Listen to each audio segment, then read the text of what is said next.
overwhelming introduction, which makes me very humble.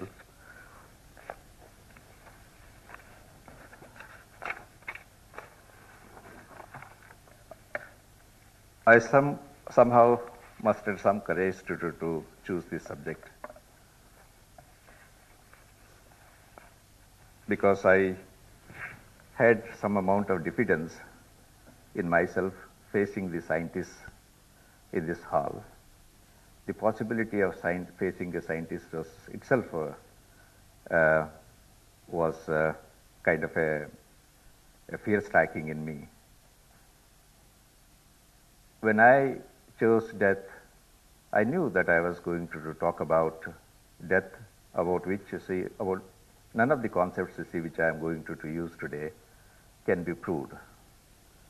We don't know where soul is, how the transmigration takes place, what happens to body, and what happens to body after the body has been taken back through the Sharda ceremony, and whether there is a rebirth or not, whether the death is only a journey, it is only, or a journey forever, or journey which is a continuing process.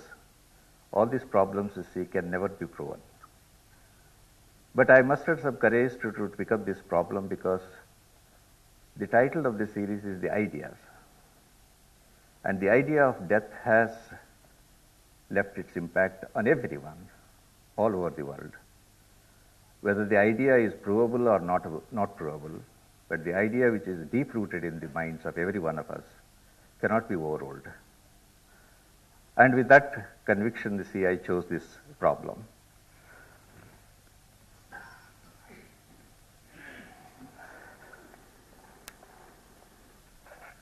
I would like to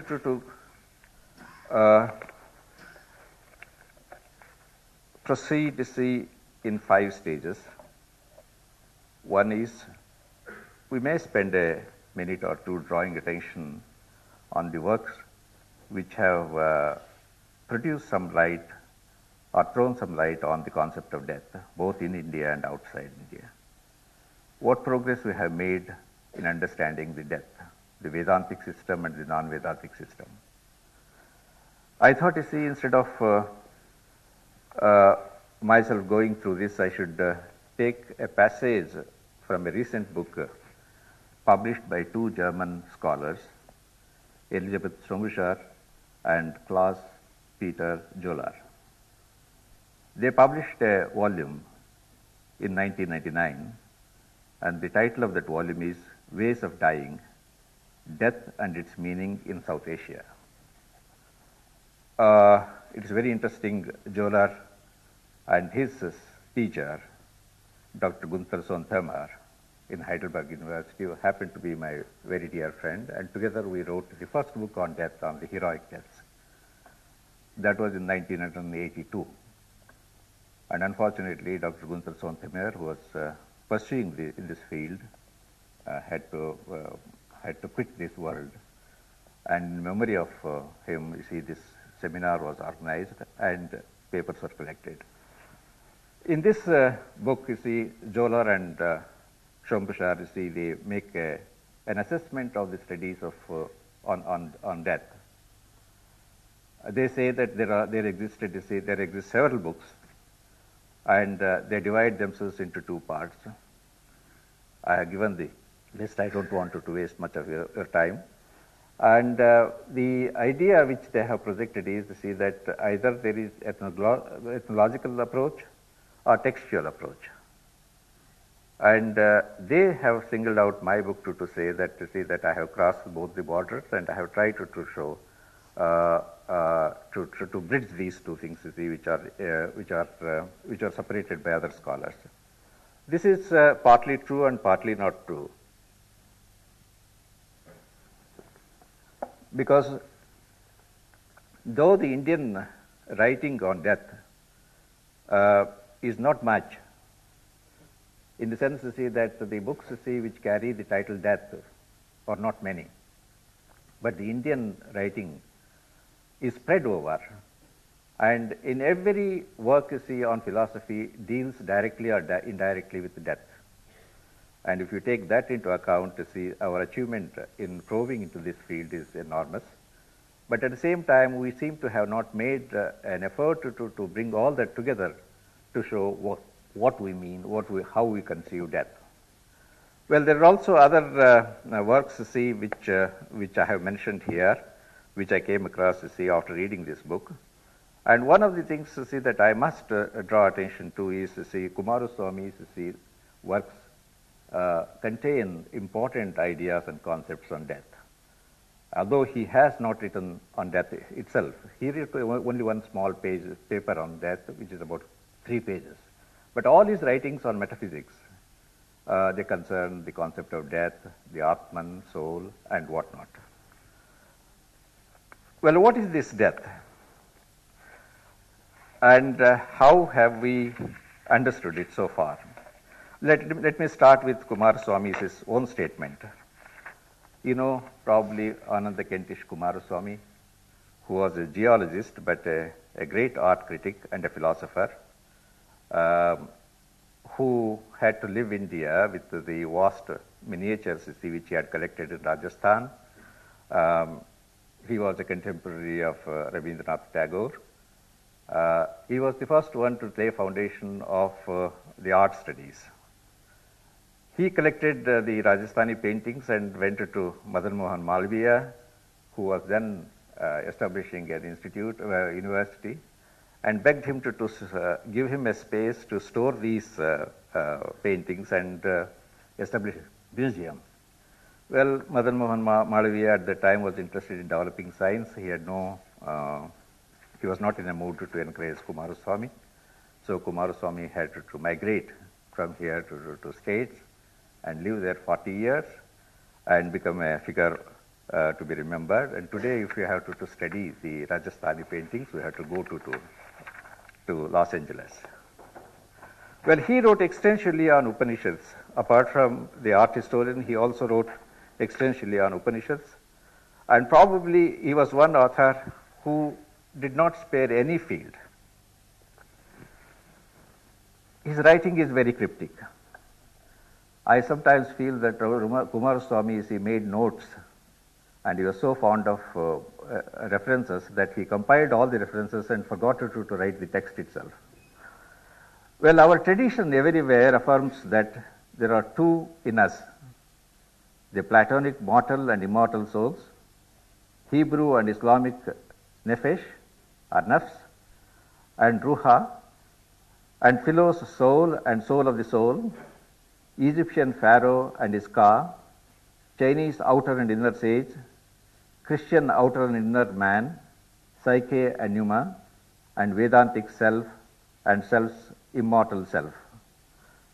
One of the souls, self or the life that Christ requires us to hate and deny if we would follow him, and the other soul or self that can be saved. On the one hand, we are commanded, know thyself. On the other hand, that self, immortal self, art thou. The question then arises, in whom, when I go hence, shall I be going forth? In myself or in immortal self? Answer to this question depends on the answer to what happens to man after death. This is an ambiguous question because the answer depends on to whom is this asked.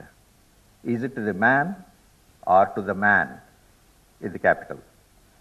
In the case of this man, if you are asking to this man, we can only answer by asking what is there of him that could survive otherwise than as an inheritance to his descendants. And in the case of an immortal one, only by asking what is there of him to die. If in this life and once out of time your chance is gone, we have remembered ourselves, then thou art thou. That art thou. And if not, then great is the destruction. If we have known that man with capital M, we can say with St. Paul, I live, yet not I, but Christ in me. This is called in India a Jivan Mukta, a free man here and now. This man, Paul announced his own death. The words, "Behold a dead man walking," might have been said of him. What of him remained to survive when the body ceased to breathe? But Christ, that Christ who said, "No man hath ascended into heaven, save he which came down from heaven, even the Son of the Man, which is in heaven." The kingdom of God is for none but the thoroughly dead. So, in the same Master's word, the soul must put itself to death. Is it not true that all scriptures see Christ allowed for freedom from self? The traditional answer can be given in the words of Jalaluddin Rumi and Angelus Silesius, "Die before you die. Only the dead can know what it means to be dead." The word "die before you die"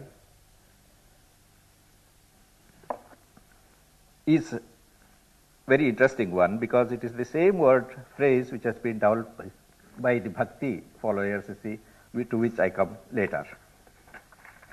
Now, what is death, or the idea of death, in our philosophy?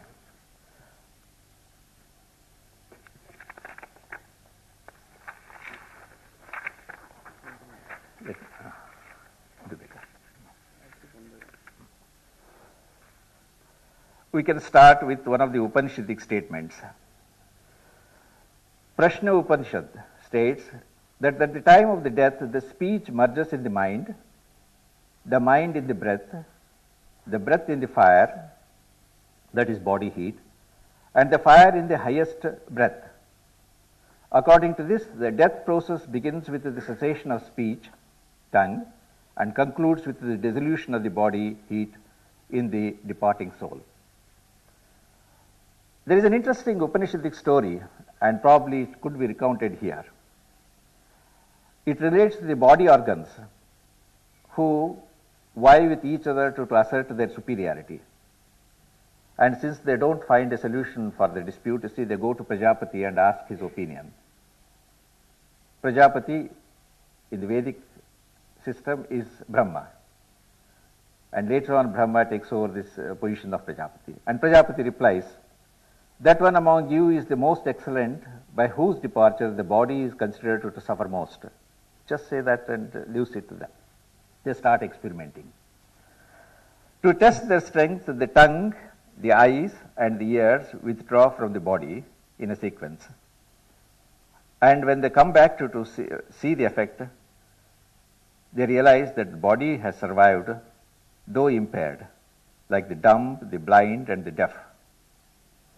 Then the mind departs from the body and returns to find out the state of the body. It finds the body as hale and healthy, though it had existed as an idiot.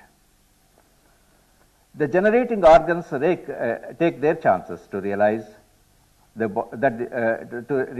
the body can function, but like that of a eunuch. Then the breath, the last of them attempts to depart from the body. And in the Upanishadic words, "Lo, all organs of the body get uprooted, like the peg from which the tethered pedigree steed of the Sindhu country gets itself released." That means when the breath goes away, the body collapses, and ultimately it is identified with the breath among the faculties, organs. In Rig Veda refers to the giver of the breath, whose shadow is death itself. In the Upanishads are dated normally in the 6th century BC, approximately.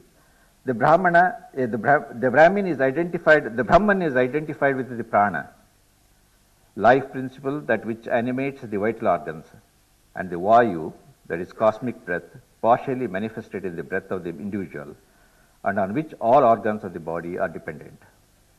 So the superiority of the breath is established in the Upanishad thought. The breath serves only as the food to the breath, that is with the capital breath, asserts Brihadaranyaka Upanishad. The breath demands tribute from the breath. The capital breath demands tribute from the breaths, like the lord from the serfs in the feudal order. Each breath accordingly makes acknowledgement that its particular function is not its own, but of his, that is the bigger breath. They contribute suffering to him. They contribute offerings to him that are in reality his attributes. They acknowledge that they are only the names of his acts. The breath is only the name of the act.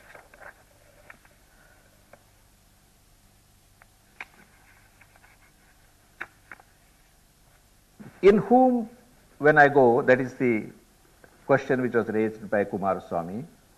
I repeat here, in whom, when I go forth, shall I be going forth? On whose ground shall I be standing? Shall I be collected or shall I collect myself? All these questions, you see, are asked in the Prashna Upanishad. Shall I be passively possessed or actively self-possessed? Whoever departs from this world, not having seen his very own world, he, unaware of it, no more profits than one might from the Vedas, unrecited or deed undone. One who knows that contemplative, ageless, youthless self has nothing to fear from the death. These are some of the questions to which the Upanishadic thinkers sought answers. And what are the answers? Vedanta philosophers recognize multitude of individual souls. There is not one soul, but several souls. Jivatma. The individual soul is associated with the body. As such, it experiences all that the body experiences: pain, pleasure, hunger, thirst, good and bad, etc. In other words, it is entangled in samsara. Deliverance from samsara is its end goal. At death, it departs from the body, taking mind or jivatma with it. This is the explanation given in one of the Upanishads. Death does not bring life to an absolute and final termination and extinction of life forces, tejas or prana, whether with regard to the life of an individual or that of the entire cosmos. It is but a necessary interlude between the life periods. Based on this transitive view of birth and death, or creation and destruction, the higher beings would be expected to promote and direct the natural process through each of its separate but interconnected phases. According to the doctrine of transmigration or samsara, rebirth in another terrestrial existence is an eventual concomitant of death. In this process, the self discards the body only to collect a new one, commuting like a caterpillar from leaf to leaf. Brihadaranyaka Upanishad. The new body is taken by it as effortlessly as taking a new clothes. Of course, Bhagavad Gita, famous statement. A new body after death is as natural a transformation for the self as the changes a child's body undergoes in becoming an adult. This is also in Yajnavalkya Upanishad. Rigveda refers to the departed self uniting with radiance, with a body in the new home, or proceeding to the third celestial light to unite with the body. Well, let me not cut short these because these are repeated endlessly, see in several passages of Rigveda as well as in the Upanishads.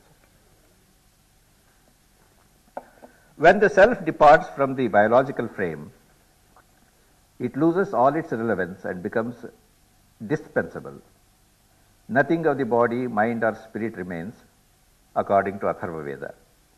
The bodily remains get dissolved either in fire or on earth, and the process of redistribution of cosmic elements in the fire results in the unison of the eye in the sun, life breath or autumn in the wind, and the body in the plants. As the soul is wrapped in intangible, that is sukshma, subtle aspects of the elements during its journey from the material body to the body, higher body, it survives cremation. That soul survives cremation, while the body, which is tangible, that is sthula body, sthula sarira, is dissolved in fire. The self with its subtle body, transcending death after death, finally loses its identity before merging with the Brahman. This Vedantic view does not need an intermediary body to achieve the goal. In different systems, you see, the intermediary body is introduced, but in the Vedanta system, you see, they say that there is no need for another body to take the soul to the higher level. We'll come to that for later on. The post-Vedic notions, however, differ. We have got this Sapindikarana, Kriya.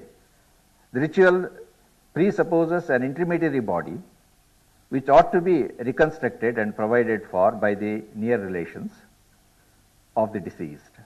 Through the series of Shraddha ceremonies, and help the deceased achieve unison with the Pitru.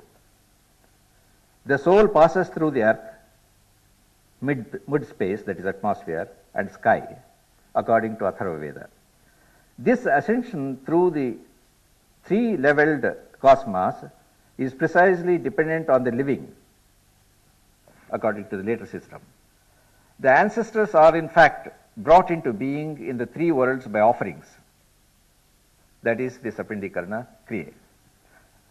In this process, the three generations of deceased paternal ancestors are identified with the three classes of deities residing at three levels of the cosmos. Father, that is Pitru, in the earth, or in the earth zone, among the 8 Vasus, presided over by Indra and Agni, and Pita, Indra and Agni, or both. Grandfather, that is Pitamaha, in the Antariksha, or mid-space, presided by the 11 Rudras, under the leadership of Rudra himself. And finally, the great-grandfather, Prapitamaha, in heaven itself, or Swarga, in the company of the 12 Adityas, and ruled by Varuna and Aditi.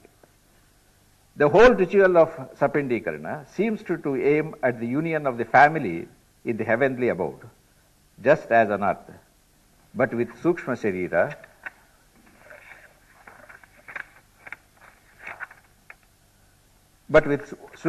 only. The union is with the union of the Sukshma Shariras.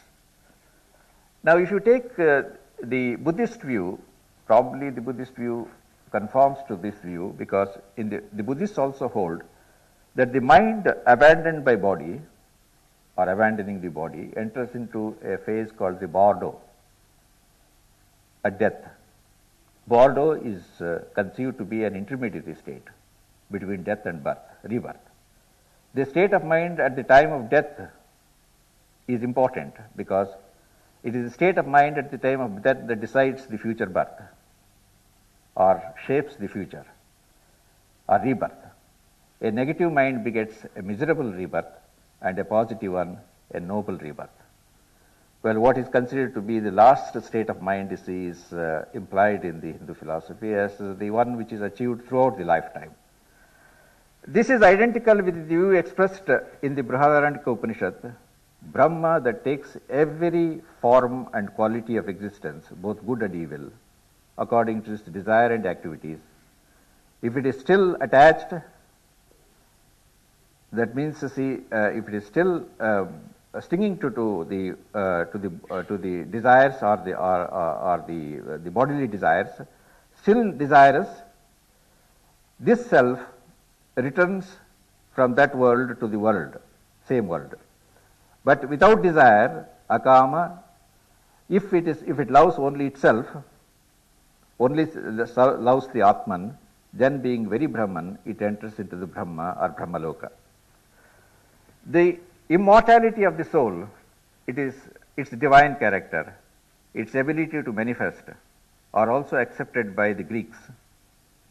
Plato held that soul departs to the other god to give its account. I am quoting from some secondary sources. Plato explains that soul of the man is immortal and at one time comes to an end, which is called dying away, and at another is born again, but never perishes, and having been born many times, has acquired the knowledge of all and everything. Perhaps the medieval church also held the same view. I am ignorant about these things, particularly about the Christian and the Greek philosophy.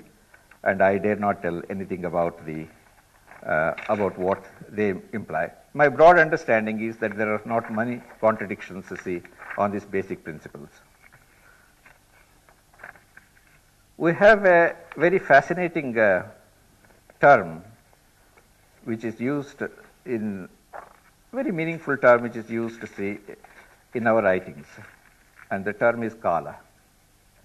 And I think it's worthwhile spending a couple of minutes on this term kala to understand, because it's directly or indirectly related to the concept of death and dying.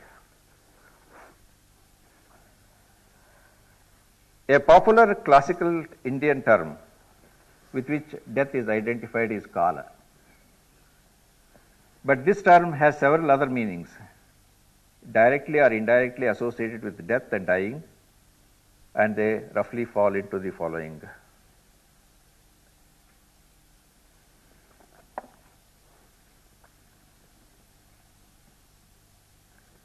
Time at one end, which is the literal definition of kala, and death, which has several other subcategories also. Time, loss of time, dissolution of time, termination of time, of course, end of atmosphere, or something to do with atmosphere and power. And the darkness, kala is also darkness, oppression, inferno, violence, and the demons associated, two demons particularly identified in the. Now, the supreme spirit, well, the sun, Yama, Saturn, and more than all these things, Kala Rudra, Rudra Kala, or Kala Bhairava, or Kalantaka. And ultimately death, deliverance, fruit, and fortune. These are the meanings, literal meanings. Any dictionary will give this. The term Kala conveys the two extreme ends: deliverance, implying fruit, fortune, and power, and pralaya, or the dissolution, oppression, violence, blinding darkness, inferno, etc. One of its face is utterly dark, another excitingly effulgent. One of it marks the beginning, another the end. Benevolent and malevolent divinities are juxtaposed. Also, they successfully oppose the dark demons, or the evil demons. The sun combines within himself the supreme self as well as the eternal time. He moves taking time, decimating kala with him. In the beginning, bhava, we die. In the becoming, that is bhava, we die and are reborn every day and night. And in this sense, day and night are recurrent deaths. This is the argument put forward by Kumaraswamy himself in his only paper which he wrote in 3 pages on the meaning of death, which he never published, but later on it was published. This man is never the same man from the one moment to the next. We know only past and future, never a now. And so there is never any moment with reference to which we can say of ourselves. As soon as you ask what it is, it has become something else. This holds good as much to the soul as of the body. Our consciousness is a stream. Everything flows, and you can never dip your feet twice in the same waters. The universe cannot be thought of apart from time. If you suppose that the universe has had a beginning, we also suppose that it will come to an end. When time and space are no more, and that will mean that whatever exists in time and space must come to an end sooner or later, existence under any condition is an ever-changing one, and all change is dying. The Jains identified this term very meaningfully, and they elaborated this concept. They elaborated, and the term which they use is Nityamarana. Every moment you die. And the moment you think about the death, you see the death is already has taken a hold on you. That's the kind of thing. I wouldn't like to elaborate it probably because of the time factor. Maybe I will come back later. The Brahmanas also identify Prajapati as the divine personification of Kala and Mrityu. The divinity himself is identified as Kala and Mrityu. We have to make a distinction between Yama, who is a popular deity, and Kala Bhairava or Rudra. Yama is the lord of the dead. The concept is different. He is not the causer of death. He is an agent of death. And Prajapati is the causer of death. I'll come back. Prajapati is the embodiment of time, Kala, and both a creator and a destroyer of the universe. In the post-Vedic period, when Brahma replaces Prajapati and Shiva replaces Rudra, that is Rudra Shiva, the shift of responsibility becomes somewhat interesting, for it is not Brahma, but Shiva in the garb of Kala Bhairava or Rudra Shiva assumes the role of a Mrityu. That karma is the determinant of the time, occasion, and immediate cause of death is made clear by Bhishma in Mahabharata while narrating the story of Gautami's son, who dies by a snake bite. In this legend, Gautami convinces Arjunaka, who is very angry because Gautami's son has been bitten by the snake, and so he wants to kill the snake. And the mother, who is full of wisdom, she says, see, it is not the snake which has caused the death, but something else. And it revolves around the theory of karma. Now, the Gautami convinces Arjunaka, who argues that the snake, causer of the death, should be killed, that the snake was not the real cause of death, as it had come about only by the decree of time, that is Kala. To support this argument, Mrityu takes a body, embodies himself, and appears and declares that neither the serpent nor himself was the culpable, for like the clouds in the sky, Jaladavat, I am subject to the authority of Kala. It is Kala that directs, stimulates, or incites, pravartana, all creatures to act. Both action and inaction are instigated only by Kala. All things, whether existent, bhava, or non-existent, abhava, are created and destroyed by Kala. This lesson is concluded by establishing that the prathama hetu, or the primary cause of the death, is neither Kala nor serpent, the instrument, nor death, even Mrityu itself, but karma of the dead.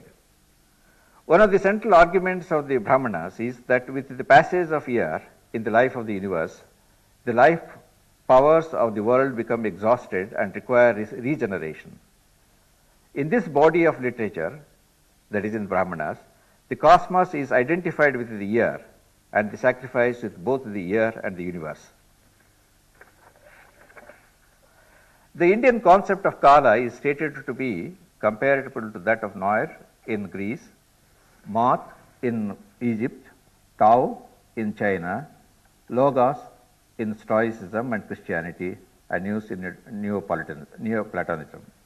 I just tried to compare the dictionary meanings of this one. Kala is personified as a cosmogonic force identified with Prajapati and praised as all creating force. The waters and even the Prajapati himself are believed to be the offsprings of Kala. The births of Kala and the births of the sun are stated to have occurred simultaneously.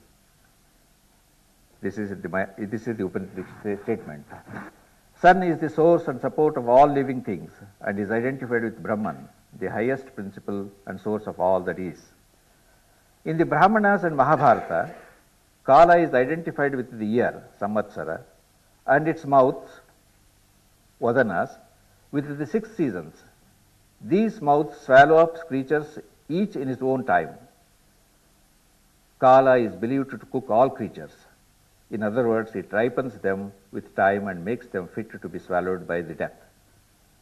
Day and night and the 6 seasons, that is Kala, are witnesses to and judges of all human beings, all human deeds. It is the inexorable operation of the wheel of the time, that is Kala Chakra, which seals the destiny of all those who appear to have met with untimely and accidental deaths, for there are no justification for viewing any death or birth, whatever the circumstances, as accidental, untimely, or unnatural. Everything that happens does so in its own time and in accordance with the dictates of the cosmic necessity. Hence, Bhishma declares that death has been decreed for all created beings, Bhutanam, when their hour, Vidhi or Kala, comes around, all beings are removed by law, that is Dharma. Kala as the personified form of divinity is seen through the ages. One of the earliest of them is Yama, a semi-divine lord of the dead, an exerciser of the sovereign rule over the deceased, Yamaraja. The first references here occur in Rig Veda itself. The others are Niruti, Vishnu, and such others. But the most conspicuous of all the divinities of Mrityu is Lokantaka, that is Rudra Shiva, annihilator of the universe, and at the end of the cosmic oil. In Mahabharata, Bhishma invokes Shiva thus, assuming the form of Kala, of stupendous night. Rudra sprang from the body to destroy all creatures, both mobile and immobile, as the terrible cloud of all engulfing fire. Verily, when the appointed time approaches for the dissolution of the cosmos, Rudra stands to swallow up the universe. Rudra resides in the bodies of all creatures with his offsprings. And which are the offsprings? The offsprings are Krodha, Bhaya, Raga, Roga, and Mrityu. He resides within the Samvatsara wave which engulfs the cosmos at the end of the world days. For it is Rudra's mouth that roars and burns the waters of the sea in the form of the huge mare's head. He appears at the end of each cosmic era in the form of an awful cloud with 100,000 tongues of fire employed in destruction of all creatures. He is Kala, the embodiment of mundane temporality, the wheel of time, that is Kala Chakra. He is Mahakala, great time of eternity, hence the Kala Samhara. Tandi, one of the devotees of Shiva, summarizes the role of Rudra Shiva using the following epithets. Thou art death, Mrityu. Thou art the lord of death, dead, Yama. Thou art the consuming fire of oblation, Hutasana. Thou art time, Kala. Thou art eternal time, Mahakala. This concept is a very interesting concept because I think directly or indirectly, without explaining the term Kala, probably it would be very difficult for us to understand what the concept of death, the Indian concept of death itself. Now, I think from these textual references,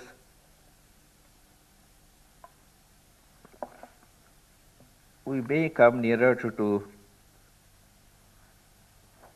realities, not very near to realities, but nearer to realities, and perhaps go into the thought process of the Jains.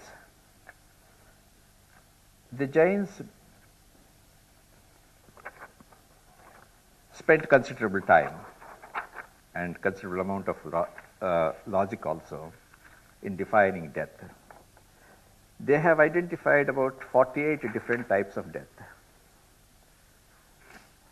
And these 48 different types of death, you see, they fall into roughly various categories. And I do not have time to explain all the 48 different types of death. But we can concentrate on 2 or 3 important concepts, you see, which they evolved, which are linked with of course, the Jains also accepted the theory of karma, transmigration, rebirth, and all these are very, very common. And the 3 important elements which come out of this tree of 48 deaths, you see, I have, if you have seen that one already, we can go to it.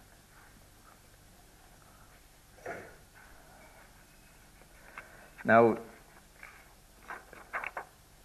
if you are surprised at the categories of deaths, the 48 or 50 deaths, you see, which they enumerate, of course, there is also a summary that there are another text, you see, recognizes the 17 important types of deaths. I was trying to search out the human experiences from the textbook of history, what kind of deaths we have faced in the past and in the present. The list is not exhausted, but probably it will come anywhere around the same figure as the Jains have recognized. And my list being defective, it could be added and it could be eliminated.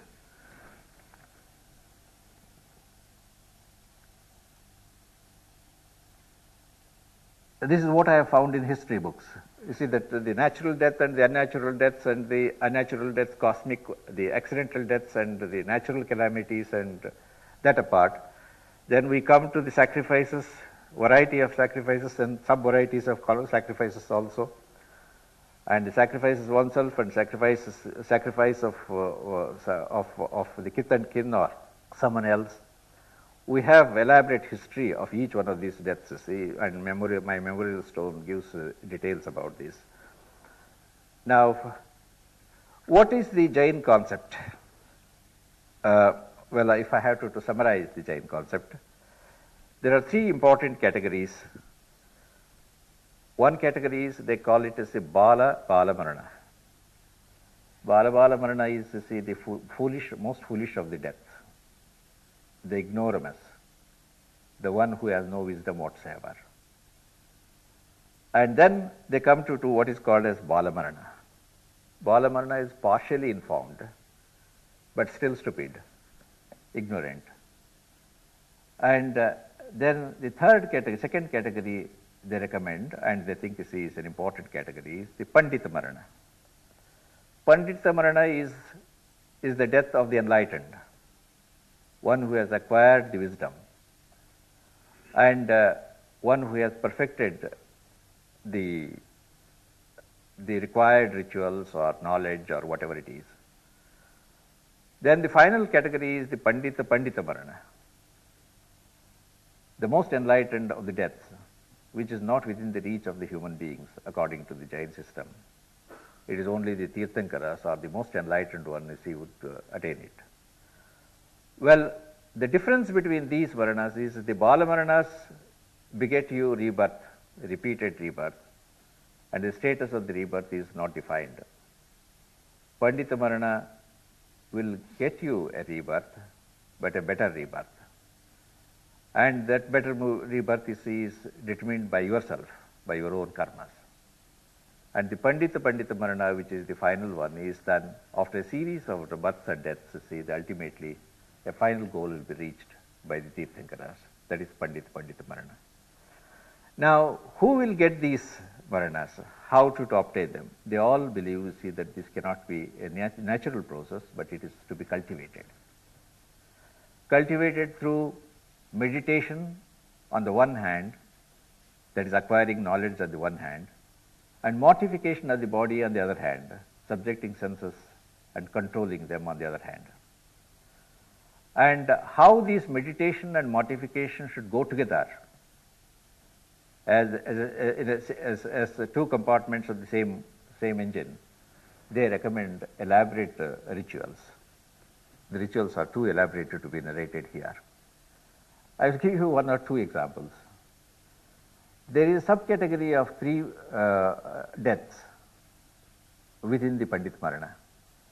It is called Ingini Marana, Prayopagamana Marana, and Bhakta Pratyakhana Marana. On the other hand, it is Bhakta Pratyakhana, Ingini, and Prayopagamana.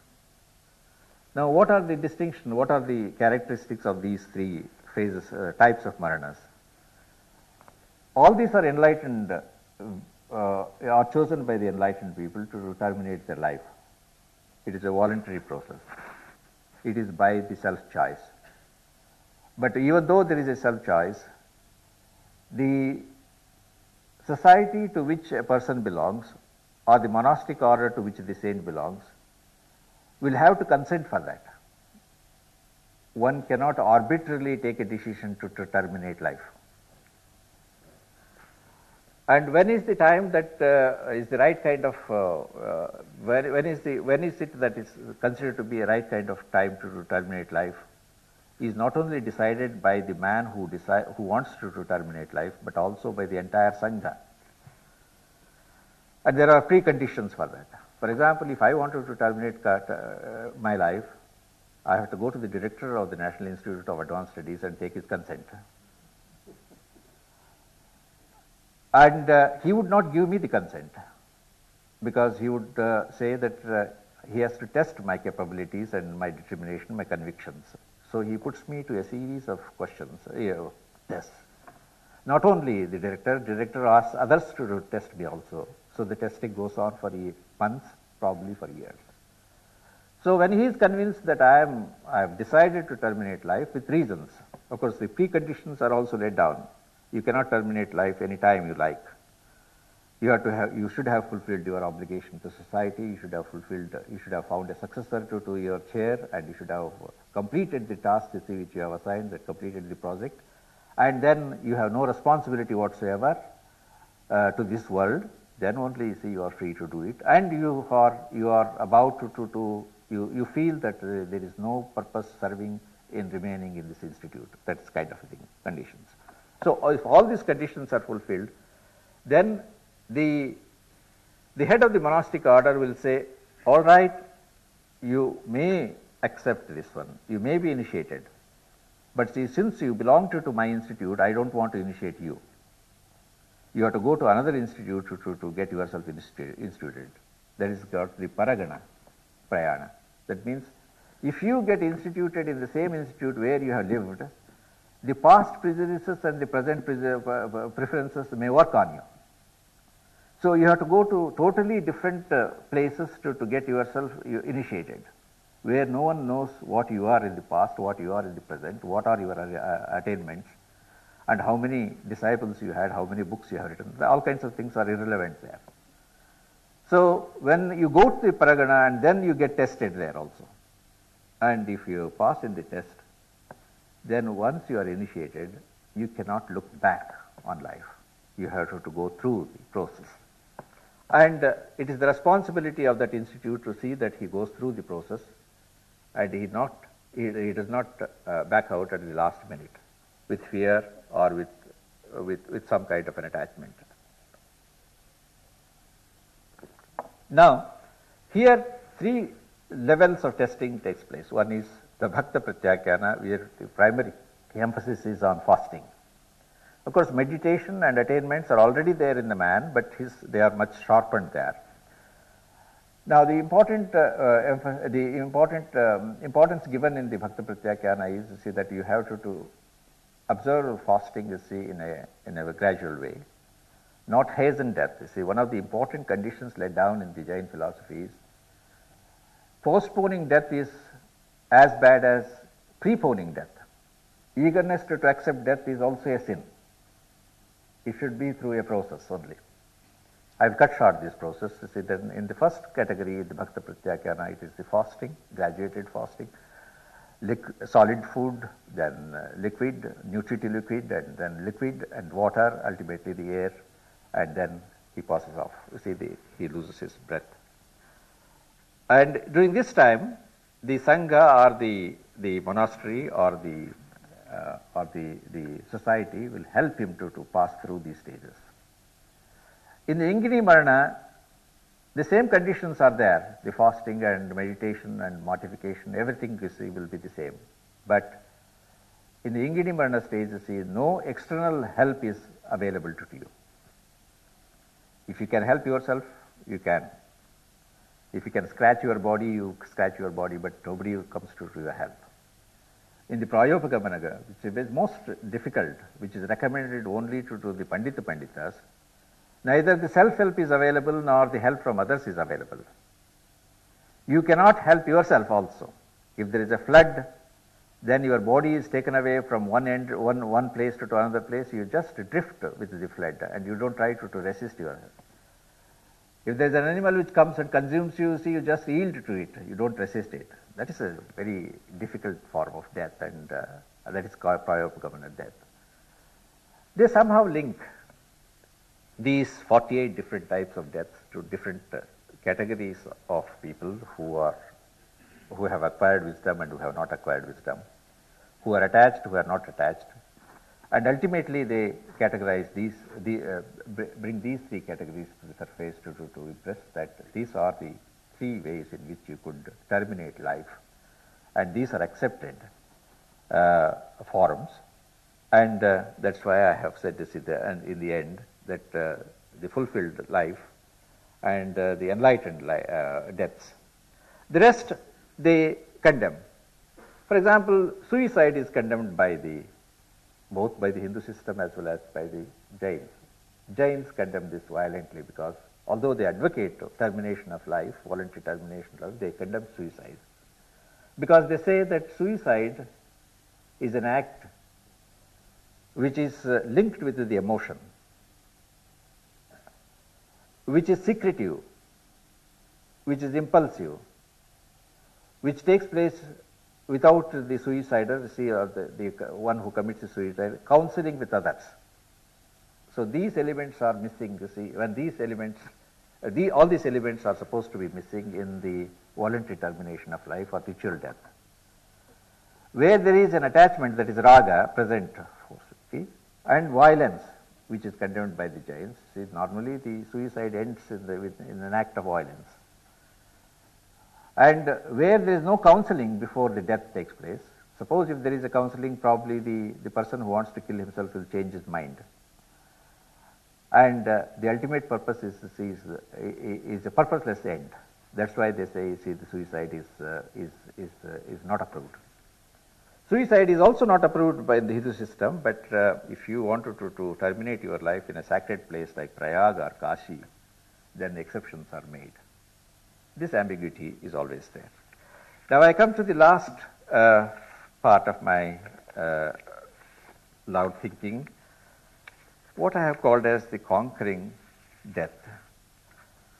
Well, I don't know whether anybody could conquer death, but a lot of speculation has gone on in Indian thought that of the conquest of death.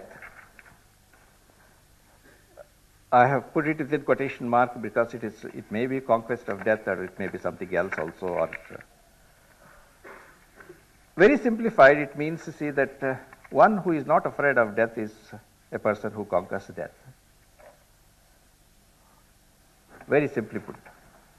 But we have quite a history of this idea of conquering death. The invisible death leaves behind the visible evidence of his invincible power in the dead body. But the dead body is not death, for what is dead is only that which is easily perishable, not the permanent one. The imperishable, call it soul, self, supreme spirit, whatever it may be, walks out of the body untouched in the very presence of the death, at the very moment when it would be triumphantly dancing on the mortal body of the dead. This means that death kills, but kills not. It strikes, strikes not. It ends, ends not.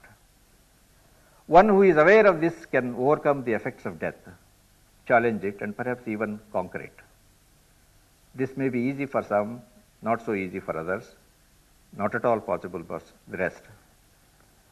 Raga, or emotional attachment, is the root cause of human misery, and this is recognized by all the major thinkers, Vedic and non-Vedic, Buddhist and the Jains, and perhaps to see everyone who believes that the body is ephemeral and the soul is permanent. Without shedding attachment, it is not possible to face the death, not to think of conquering it. But at the same time, it is important to note that total detachment is possible only for the cultivated few. The ancient sages seem to have addressed themselves to three issues connected with the death and dying. The first relates to the proper and meaningful survival for the lifespan, full lifespan. The second relates to the avoidance of inauspicious deaths, cruel deaths. And the third one, overpowering death. The Shatapatha Brahmana states that by attaining mystical knowledge of the Supreme Being and by faithfully performing the injunctions of the holy law, one can flourish for the full duration of life. This seems to have aimed at the healthy and meaningful living, able to do one's duty to society, community, and nation.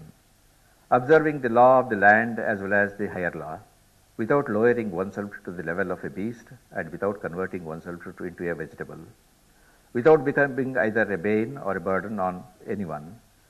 What use is this life of a living which has lost its positive relevance, both to this world and to the other? Could an existence which disregards all these be different from that of a death? This is an interesting attitude of life advocated by our thinkers, for it emphasizes on full life, a meaningful life, useful and purposeful life. Here the emphasis seems to be on the existence that lasts only as long as the body is able to function and fulfill, not try to extend the life. Now the second attitude is more vocally advocated by the later body of literature, the post-Vedic literature. They seem to aim at an ambiguous goal, for they assert that those who perform auspicious deeds or punya karma and efficacious rites of sacrifices can hope to escape an inauspicious death. According to this body of literature, this becomes possible by traversing the way of the ancestors, Pitruyana, and returning to the earth, gaining a higher state of existence. It is stated that those lives in this world who could purify their minds and bodies through dhyana or concentration and could attain perfection of spiritual knowledge, that is prajna, can expect to travel the way of the gods, devayana, to reach the world of the Brahman, never to come back. There is no rebirth for them. The third reminds us with examples and instances to see that some humans are able to defeat the designs of death and gain immortality with their virtuous attainments, fortitude of character, devotion to duty and conviction, whatnot. All these confront Yama, the sovereign lord of dead, the Yamaraja, and all of them defeat them. The well-known Puranic episode centered around two virtuous women, as we all know, Sudarshana's wife Oghavati and Satyavana Savitri, and three young boys, Nichiketa, Markandeya and Prahlada. Death is defeated by all these, and Yama figures hopelessly disarmed by them. In all these cases, it is demonstrated that the sovereign lord, Yamaraja, is not really sovereign nor self-supreme, but only a subordinate of the higher force, and that the latter is accessible to the devotee for appeal, for getting his grievances redressed. This lesson implied is obvious. The death is not supreme, nor inscrutable, nor unchallengeable. With the right kind of attainment, it is possible to conquer it. This is one aspect of it. The second thing is to see about the philosophy of transmigration itself, rebirth itself. And that is another way in which you can solve your problem of challenging the death. The one is confronted with the certainty of death. Grieving over the loss of the body, attaching oneself to it is stated to be the height of ignorance.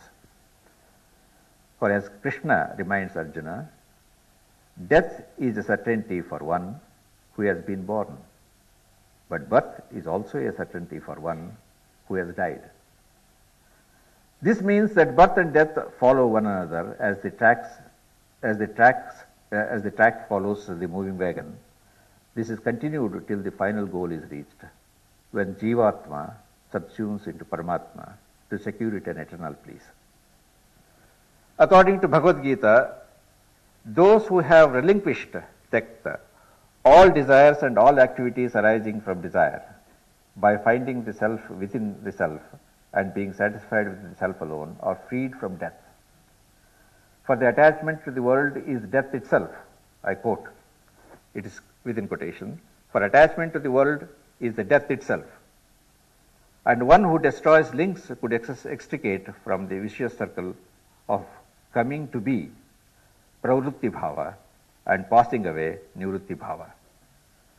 The final goal is no doubt distant in time and space, but the journey itself is a joyous experience, for it makes a progression towards the final goal for the enlightened, who on the way or in successive births sheds the karma and improves himself, and thus becomes acceptable in the abode of peace and permanence in the end. The knowledge of all this awareness, enlightenment, wisdom is stated to prepare one better to face death. It is also argued to help escape the sentence of death in life. In other words, living in continual fear of death.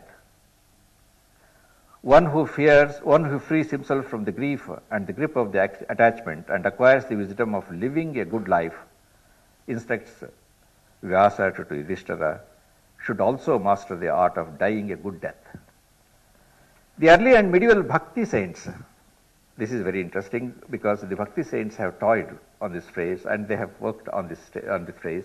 The early and medieval Bhakti saints seem to have played on this concept of death in life, or living in continual fear of death, and given it an interesting twist. We are aware of the famous remark of the continual death of the coward and one-time death of the hero. But to our sages, this appears to have been oversimplified. Since they advocated reversal of this process and pleaded for die before dying or die living, that concept was developed throughout the medieval ages.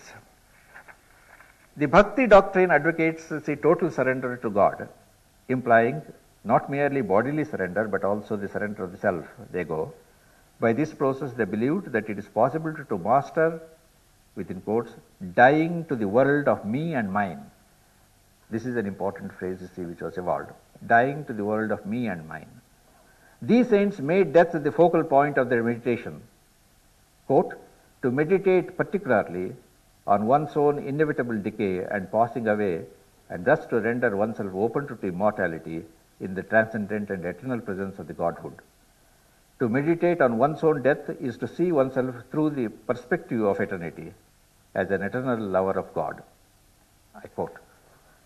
Manikya Vachakar, a Shaiva saint of Tamil Nadu of the assigned to 3rd century AD, personifies this in one of his hymns. He says, nevertheless, I do not die.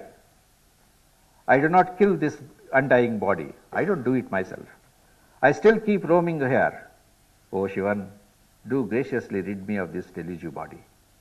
It is Tukaram, another great saint of the Maharashtra, a devotee of Vithala, argued that sainthood can be acquired only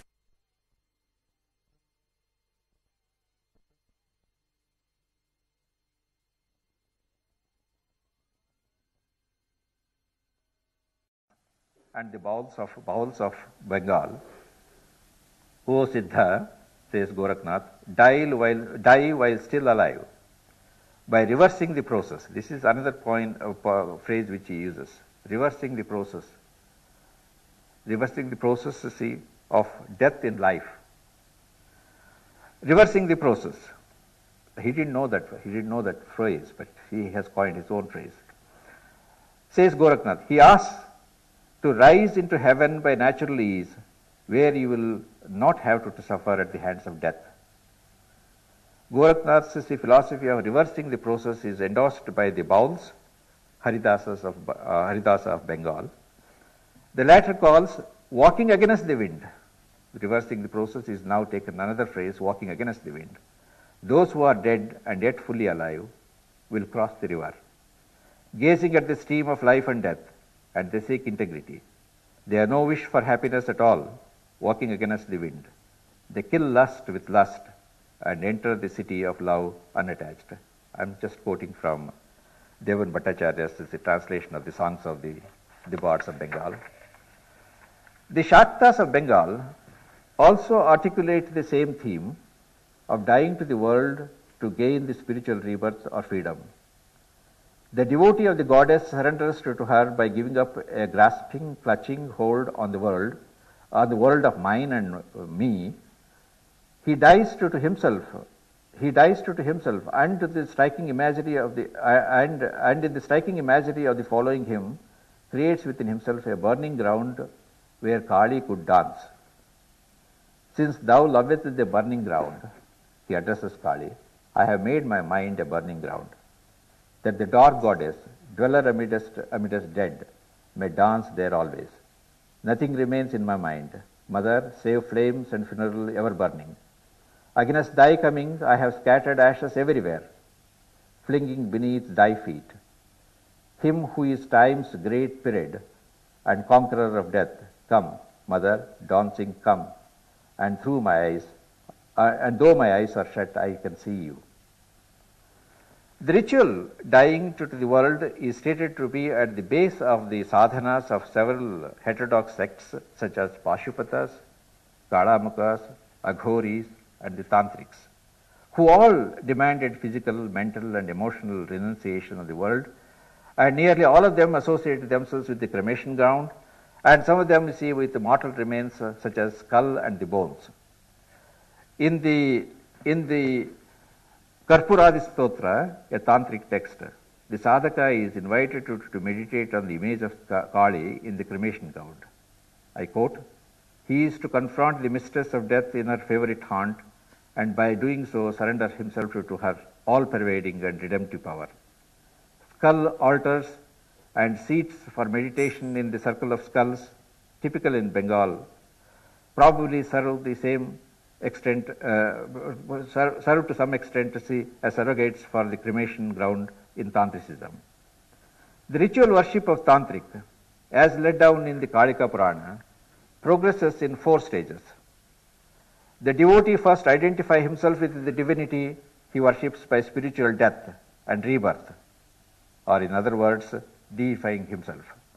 Secondly, performs Bhuta Suddhi, the ritual of mental destruction of his jiva and deha, imagining his life principle or jiva passing out of himself after having been identified with the various elements, fire, wind, water, and finally the space. And then meditates or builds up a mental image, the destruction of his body, or more exactly his corpse, since he has just died. He then goes through the experience of a desiccation, soshana, burning, dahana, removal of the ashes, and then finally the shower of nectar or amrita varsha, which washes old body and makes it pure. He then recreates the world and and then this is me. Now this means one who has mastered these rituals not only oversees his own death, ritually destroying himself, ceremonially annihilates the old, bound, finite creature who is less than divine and immortal. Come to think of it, even the ashrama system which you have advocated is supposed to lead you to the same dying during the lifetime of one's own self. Even the ashrama system is argued to pay the way for the ritual dying to the world, for in the 3rd and the 4th phase, that is vanaprastha and sannyasa, one is required to complete the total withdrawal. Dharma Shastras lay down that a hermit who is sick and cannot perform his duties, feels the approach of death, desires to get released from the samsara, is free to take to the Mahaprasthana, or the great journey, walking in the northerly direction without food and drink till his death. This is elaborated and perfected by the Jains. In fact, the Jain whole system is to say that he has to go away from the established society, eko vihari, that is as a single man, till he dies. It is a very elaborate process and a very beautifully depicted once you see in Dharma, in Jain text. The dying to the world is symbolized by initiatory ceremony of sannyasa, the 4th phase of the ashrama. After giving away all his possession, the sannyasin to be performs his own shraddha. The ritual requires, in his lifetime he has to perform his own shraddha, funeral ceremony. Shaves his head, clips his nails, takes a bath, and stays away the whole night. Next day he performs several Vedic griha rituals, including the burning of the sacrificial instruments in the sacrificial fire. He then deposits this fire in himself. The fire is reinstalled in his mind, in his body, signifying perhaps the self-sacrifice, and bids farewell to the kith and the kin, uttering, "To me belong no one, nor do I to anyone," and thus ritually dies to the world. In accordance with the Sannyasana Upanishad, he deals with his body as if it were dead. Thank you.